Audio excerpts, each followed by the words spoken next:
بسم اللہ الرحمن الرحیم۔ السلام علیکم ورحمۃ اللہ وبرکاتہ۔ رسول اللہ صلی اللہ علیہ وسلم سے محبت بڑھانے کے لیے آج ایک چھوٹی سی بات، نکاح محمد صلی اللہ علیہ وسلم۔ رسول اللہ صلی اللہ علیہ وسلم آپ جب 25 ایئرس کے ہوئے تو آپ کے اندر حکمت، فراست وقت کے ساتھ ساتھ بہت تیزی سے بڑھنے لگ گئی۔ مکہ کے لوگ آپ کی بہت رسپیکٹ کرنے لگ گئے، یہاں تک کہ ہسٹری میں آتا ہے کہ رسول اللہ صلی اللہ علیہ وسلم کی عزت، آپ کی رسپیکٹ مکہ کے قریش کے ایلڈرز بھی کیا کرتے تھے۔ آپ صلی اللہ علیہ وسلم کی ایک کانسٹنٹلی جو خاموش طبیعت تھی، اس خاموش طبیعت میں سب کا احترام کرنا بھی شامل تھا۔ اس خاموش طبیعت میں ایک دوسرے کی مدد کرنا بھی شامل تھا، اور اس خاموش طبیعت میں آپ صلی اللہ علیہ وسلم کا پونڈر کرنا اور اپنے کریٹر کے بارے میں سوچتے رہنا بھی شامل تھا۔ یہی وجہ تھی کہ رسول اللہ صلی اللہ علیہ وسلم صرف 25 سال کی عمر میں ایک یتیم ہونے کے باوجود پورے مکہ میں بہت مشہور ہو گئے تھے۔ لوگ آپ کو جانتے تھے۔ 25 سال کی عمر میں آپ کو الصادق الامین کا ٹائٹل مل چکا تھا۔ آپ صلی اللہ علیہ وسلم کی آنیسٹی اور ریپوٹیشن کو سارا مکہ سمجھتا تھا، اور آپ صلی اللہ علیہ وسلم کی یہی عمر تھی جس میں آپ کو اتنا زیادہ اللہ تعالیٰ نے اس علاقے میں عزت دی کہ جو بہت سے کاروبار کرنے والے لوگ تھے وہ ظاہری بات ہے دیکھا کرتے تھے کہ آنیسٹی رکھنے والے لوگ کہاں ہیں۔ انہی کاروبار کرنے والے لوگوں میں ایک خاتون تھیں جن کا نام حضرت ختیجہ رضی اللہ عنہا آتا ہے۔ حضرت ختیجہ رضی اللہ عنہا اپنے 40s میں تھیں، وڈو تھیں یعنی بیوہ تھیں، اور آپ کو ہسٹری بتاتی ہے کہ بہت گڈ لکنگ تھیں۔ حضرت ختیجہ رضی اللہ عنہا کیونکہ ظاہری بات ہے وڈو تھیں، تو یہ اپنا کاروبار خود رن کیا کرتی تھیں ود ہز ٹیم۔ ان کا کاروان، ان کا قافلہ جو تھا وہ جانا تھا سیریا کی طرف۔ تو آپ صلی اللہ علیہ وسلم کی کیونکہ ریپوٹیشن مکہ میں بہت اچھی ہو رہی تھی کہ بہت امانت کا خیال رکھنے والے، آنیسٹ، صادق اور امین ایک انسان ہیں، اور بہت زیادہ صفائی کے ساتھ، ٹرانسپیرنسی کے ساتھ معاملات کرتے ہیں۔ تو حضرت ختیجہ نے ان کو پیغام دیا کہ آپ کیا میرے قافلے کے ساتھ جو کہ بزنس ٹریڈنگ پر جا رہا ہے، آپ اس میں جو ہے وہ میرے لوگوں کے ساتھ، ورک فورس کے ساتھ جائیں گے؟ آپ صلی اللہ علیہ وسلم نے حامی بھر لی۔ حضرت ختیجہ رضی اللہ عنہا کا جو غلام تھا میسرہ، جو نام آتا ہے، یہ ساتھ میں تھے، اور کانسٹنٹلی رسول اللہ صلی اللہ علیہ وسلم کے ساتھ ان کا وقت گزرا۔ وہاں ٹریڈنگ ہوئی، بہت ٹرانسپیرنسی کے ساتھ ٹریڈنگ ہوئی۔ جب آپ صلی اللہ علیہ وسلم مکہ کی طرف واپس آ رہے تھے تو آپ یہ سمجھ سکتے ہیں کہ کانسٹنٹلی میسرہ کے ساتھ انٹریکشن آپ کا from Mecca till back to Mecca چل رہا تھا۔ اور ظاہر ہے اس وقت کی ٹریولنگ 30 منٹس اور 45 منٹس کی فلائٹس تو ہوتی نہیں تھیں، اس وقت تو اونٹوں پر ٹریولنگ ہوتی تھی، اور کئی دن اور کئی ویکس اور مہینے لگ جایا کرتے تھے۔ تو اچھا خاصا آپ کسی جرنی میں کسی انسان کو پہچان جایا کرتے تھے۔ جہاں حضرت ختیجہ رضی اللہ عنہا کے غلام میسرہ نے آپ کی شخصیت کو، آپ کے کردار کو، آپ کی ڈیلنگ کو، آپ کی امانت کو، آپ کی ٹرانسپیرنسی کو، آپ کی گفتگو کو آبزرو کیا، وہیں میسرہ نے 2 چیزیں اور آبزرو کی جو کہ آپ کو بہت سی سیرت کی کتابوں میں ارلی عرب اسکالرز مینشن کرتے ہوئے ملتے ہیں، جس میں رسول اللہ صلی اللہ علیہ وسلم کے کئی معجزات میں سے کچھ معجزات یہاں اس واقعے کے ساتھ کنیکٹڈ ہیں، خاص طور پر دو میں آپ کے سامنے رکھوں گی۔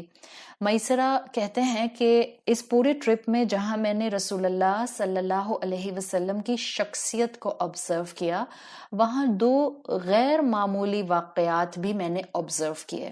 وہ کہتے ہیں کہ مکہ سے واپسی پر جب ہم ایک جگہ پر ٹھہرے جہاں ویرانہ تھا اور ایک درخت کا کیونکہ سایہ تھا تو ہم نے وہاں سٹے کرنا پریفر کیا، اس درخت کے ساتھ ہی ایک مونک کا گھر تھا، اور جب آپ صلی اللہ علیہ وسلم اور میسرہ وہاں پر سٹے کرنے کے لیے تھوڑی دیر کے لیے رکے تو میسرہ کہتے ہیں کہ آپ صلی اللہ علیہ وسلم درخت کے نیچے آرام فرما رہے تھے اور میری ملاقات مونک سے ہوئی۔ مونک نے مجھ سے پوچھا کہ یہ جو تمہارے ساتھ درخت کے نیچے صاحب ہیں یہ کون ہیں؟ تو میں نے ان کو بتایا کہ قریش میں سے ایک شخص ہیں، اور قریش کے لوگ جو ہوتے ہیں وہ کعبہ کی، ہماری ہولی پلیس کی پروٹیکشن کرتے ہیں، اس کے گارجین ہوتے ہیں۔ تو میسرہ کہتا ہے کہ اس مونک نے کہا کہ کسی نبی سے کم مجھے یہ شخص نہیں لگتا۔ اور دوسری چیز جو میسرہ نے ان یوزول محسوس کی وہ یہ کہ وہ کہتے ہیں کہ جب ہم مکہ کی طرف واپس آ رہے تھے اور ہم دونوں ایک ہی اونٹ پر سوار تھے تو میں نے یہ محسوس کیا کہ جیسے سخت دھوپ کے اندر بھی جیسے جیسے ہماری ٹریولنگ ڈائریکشن ایسی ہوتی تھی کہ سورج بالکل سامنے سے آتا تھا تو مجھے لگتا تھا کہ جیسے ایک بادل ایسا آتا ہے جو ہم پر شیڈ کر دیتا ہے۔ سو دیز ور ٹو ذرا ہٹ کر معاملات جو کہ کوئی بھی انسان محسوس کرتا ہے، اور اس نے پھر یہ تفصیل کہ آپ صلی اللہ علیہ وسلم نے کتنی اچھی کتنی امانت سے ٹریڈنگ کی، اور یہ دو ان یوزول واقعات آ کے آپ کا اخلاق آ کے حضرت خدیجہ رضی اللہ عنہا سے ڈسکس کیا۔ آپ صلی اللہ علیہ وسلم کی پہلے سے ریپوٹیشن بہت اچھی تھی مکہ میں۔ حضرت خدیجہ رضی اللہ عنہا نے جب یہ سنا اور فرسٹ ہینڈ انفارمیشن ان کو اپنے ہی ورکر سے آپ صلی اللہ علیہ وسلم کے بارے میں ملی تو انہوں نے اپنی ایک دوست کے تھرو آپ صلی اللہ علیہ وسلم سے کچھ انفارمیشن لینی چاہی۔ آپ کو ہسٹری بتاتی ہے کہ آپ حضرت خدیجہ کی ایک جاننے والی خاتون رسول اللہ صلی اللہ علیہ وسلم سے ملاقات کے لیے آئیں اور پوچھا کہ آپ نے اب تک نکاح کیوں نہیں کیا؟ تو رسول اللہ صلی اللہ علیہ وسلم نے بتایا کہ ان کے پاس بالکل کسی قسم کا نکاح کرنے کے لیے مال و دولت نہیں ہے۔ تو ان خاتون نے پوچھا کہ اگر کوئی مالدار خاتون آپ سے نکاح کرنا چاہے؟ آپ صلی اللہ علیہ وسلم نے نام پوچھا تو ان خاتون نے بتا دیا کہ خدیجہ رضی اللہ عنہا۔ جیسے اللہ کے رسول ریپوٹیشن میں بہت مشہور تھے، بہت نون تھے مکہ میں، ایسے ہی حضرت خدیجہ ایک بہت نوبل خاتون کے طور پر مکہ میں ایک بہت اچھی باعزت جو تھیں وہ مقام رکھتی تھیں۔ آپ صلی اللہ علیہ وسلم نے اس پر مسکراہٹ کے ساتھ یعنی اچھی فیلنگز کا اظہار کیا۔ لیکن یہاں ایک بات میں آپ کے سامنے ضرور رکھنا چاہوں گی کہ آپ کو ڈیسنسی اس پورے واقعے میں نظر آئے گی کہ بعض اوقات ہم آج کے بچے یا ہمارے آج کے بچے بہت مرتبہ دین کو اس طرح سے آبزرو کرتے ہیں کہ ہم اپنی پسند کی چیز بس اس میں سے ڈریگ کرنا چاہتے ہیں اور باقی دین کو ہم بالکل ریٹنڈنٹ بنا دیتے ہیں۔ یقیناً الحمدللہ دین میں یہ گنجائش ہے کہ آپ صلی اللہ علیہ وسلم نے پیغام میں پہل نہیں کی، بلکہ یہ ایک سٹل وائبس۔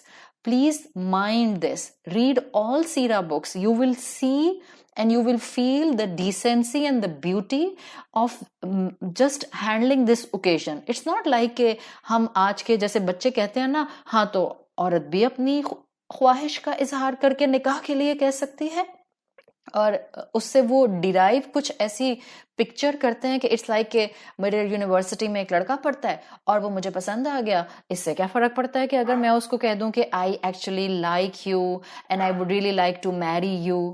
یہ کہیں سے وائبس آپ کو اس پورے واقعے میں نہیں ملتی۔ So if someone is deducing this kind of direct hint from this تو پلیز وہ اپنی اصلاح کر لے، بیکاز آپ اگر سیرت کی کتابیں پڑھیں گی تو آپ کو بالکل پہل نظر آئے گی، آپ کو ایک خواہش کا اظہار نظر آئے گا، but in a very decent way, in a very mature way, in a very sophisticated اور اس کلچر کا احساس رکھتا ہوا وے۔ جب آپ کی حضرت خدیجہ رضی اللہ عنہا کی فرینڈ نے جا کر رسول اللہ کی اس گفتگو کو ان کو بتایا تو حضرت خدیجہ سمجھ گئیں کہ آپ صلی اللہ علیہ وسلم کیوں اب تک نکاح کے بندھن میں نہیں بندھے. ادھر جب ناؤ لسن دس کیئرفلی، آپ کو یہ واقعہ اسی طرح سے سیرت ابن اسحاق اور سیرت ابن ہشام میں ملے گا، جس کا کرکس میں آپ کے سامنے رکھ رہی ہوں. رسول اللہ صلی اللہ علیہ وسلم نے جب یہ دیکھا کہ حضرت ختیجہ رضی اللہ عنہا کی طرف سے ایک خاتون نے آ کے اس طرح انویسٹیگیشن کی ہے، آپ صلی اللہ علیہ وسلم نے اپنے کلچر کا پروٹوکول فالو کیا. کیا؟ آپ کے دونوں چچا، آپ کے چچا ابو طالب جو تھے اور حضرت حمزہ، یہ دونوں آپ صلی اللہ علیہ وسلم کی طرف سے گئے اور جو کلچرل ایک ڈیسنٹ بریکٹ کا پروپوزل دینے کا ایک طریقہ کار اس وقت بھی موجود تھا، اس کو اڈاپٹ کیا گیا اور پھر اس طرح سے آپ صلی اللہ علیہ وسلم کا نکاح، پہلا نکاح حضرت ختیجہ رضی اللہ عنہا سے ہوا. اللہ تعالیٰ نے حضرت ختیجہ سے آپ صلی اللہ علیہ وسلم کو 6 اولادیں دیں، جن میں سے 4 بیٹیاں اور 2 بیٹے تھے. چاروں بیٹیاں زندگی میں جوان ہوئیں، لیکن دونوں بیٹے اپنے بچپن میں ہی اللہ کو پیارے ہو گئے.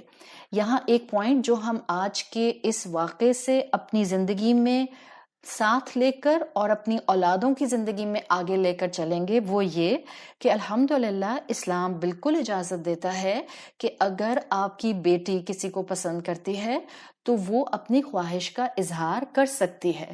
But we need to see the decency within the incident, within the واقعہ، within the scenario discussed within the سیرہ.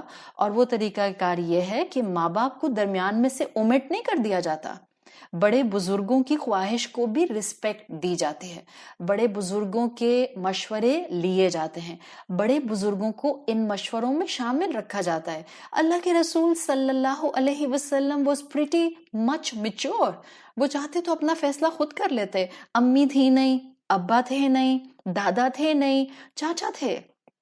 انہوں نے اس عمل سے ہمیں کیا بتایا ہے کہ انسان اپنی زندگی میں جہاں پر بھی بینگ اے مسلمان جس کلچر میں رہتا ہے، دین کے جو الاؤ کام ہیں ان کو اپنے کلچر کی جائز بریکٹ کے اندر رکھ کے ضرور آگے بڑھنا چاہیے. یہ لٹھ مار انداز نہیں ہونا چاہیے کہ ہمیں تو دین کہتا ہے کہ خود ہی ڈھونڈ لو اور خود ہی کر لو اور تمہیں اس کی اجازت ہے. اور آج کے فتنوں کے دور میں 4 ایسے آپ کو انسان مل گئے جن کے ساتھ آپ نے لگا ہوا دیکھا اسکالر کا ٹائٹل، اور انہوں نے کہا کہ ایک نوجوان کو، عاقل اور بالغ کو ولی کی ضرورت نہیں ہے، دھڑ دھڑ دھڑ جاؤ اور نکاح کرو and start a new life. اس طرح سے زندگیاں نہیں گزرتی. سیرت رسول صلی اللہ علیہ وسلم ہمیں قدم قدم پر ایک ایک لمحہ پھونک پھونک کر اٹھانے کے لیے جو کچھ سکھاتی ہے، اگر ہم زندگی میں صرف سیرت رسول پر فوکس کرنا شروع کر دیں، ہم بینگ اے مسلمان بہترین انسان بن جائیں. اس لیے کہ آپ کی سیرت، آپ کا کردار، آپ کے ڈیسیژنز اللہ کی طرف سے پروٹیکٹڈ تھے. آپ چلتا پھرتا قرآن تھے. آپ صلی اللہ علیہ وسلم نے اللہ ہی کی دی ہوئی آیات کو بہترین طریقے سے مینیفیسٹ کر کے دکھایا ہے. تو ہمیں اولاد ہوتے ہوئے یہ سمجھنا ہے کہ ہم اب بیٹی ہوتے ہوئے یا بیٹا ہوتے ہوئے ماں باپ سے خواہش کا اظہار کریں. دین number 1 we should respect parents' opinion also. صحیح، we should give them that مقام جو اللہ نے ان کو دیا ہے. we should take their guidance. we should bring them into the whole scenario. جب ہم کسی کو پسند کر رہے ہیں اور اس کو ہم حلال طریقے سے، جائز طریقے سے آگے بڑھانا چاہ رہے ہیں، اور ماں باپ کے اینڈ سے یہ ضروری ہے کہ ماں باپ اولاد کی جو چوائس ہے اس کو ریسپیکٹ کریں. ایک دم سے جو ہے وہ فلیئر اپ ہونے کی ضرورت نہیں ہے، بلکہ اولاد کی چوائس کو کنسیڈر کریں، اس کو پرکھیں، اس کو دیکھیں، اور اگر اس میں ان کو بالکل بہترین طریقے سے اپنی فیملی کے ساتھ کمپیٹیبلٹی نظر آتی ہے، ایک ڈیسنٹ شریف گھرانہ ہے، لڑکے کا ہے یا لڑکی کا ہے، تو ماں باپ کو بھی چاہیے کہ اولاد کی خواہش کو رسپیکٹ کریں. سو دس از اے بوتھ اینڈ تھنگ. رسول اللہ صلی اللہ علیہ وسلم کی طرف سے پراپر پروپوزل بھیجا گیا، آپ کے بزرگ لے کر گئے، اور پھر اس کے بعد اس معاملے کو آگے بڑھایا گیا. These سیرہ incidents are not just to read within the time frame of ربیع الاول.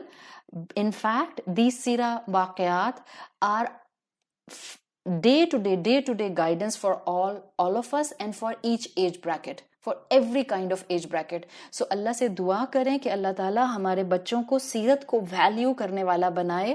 اللہ ہمیں توفیق دے کہ ہم صحیح طریقے سے علم حاصل کر سکیں, تاکہ ہم اپنی مرضی کا دین جو ہے وہ پک اینڈ چوز نہ کریں, بلکہ ہم ہولسٹکلی دین کی برکتوں کو سمیٹنے والے بنیں, جہاں دین کلچر کو ساتھ لے کر چلنے کی اور اس کو ساتھ لے کر کنٹینیو کرنے کی بریکٹ دیتا ہے, ہم بھی اس کو آگے لے کر چل سکیں, تاکہ ماں باپ اولاد کی خواہشات کو رسپیکٹ دیتے ہوئے ان کی جائز خواہشات کو پورا کریں اللہ کی رضا سے, اور اولاد ماں باپ کے ایکسپیرینس کو عزت دیتے ہوئے ان کے فیصلوں کے اوپر توکل اور اپنا بھروسہ قائم رکھے. اللہ تعالیٰ ہمیں اور ہماری اولادوں کو اللہ کے رسول صلی اللہ علیہ وسلم کی سچی محبت عطا فرمائے, اور اللہ ہمارے اولادوں کو, بیٹوں کو اور بیٹیوں کو رائچیس اسپاؤس, رائچیس فیملیز عطا فرمائے, تاکہ وہ زندگی میں جب اس چیپٹر میں آگے بڑھیں جو کہ نکاح کا چیپٹر ہے, تو اس کے بعد ان کے ایمان میں اور استقامت اور اسٹیڈ فاسٹنس میں اضافہ ہو. سبحانک اللہم و بحمدک نشہد ان لا الہ الا انت نستغفرک و نتوب الیک. السلام علیکم ورحمۃ اللہ وبرکاتہ.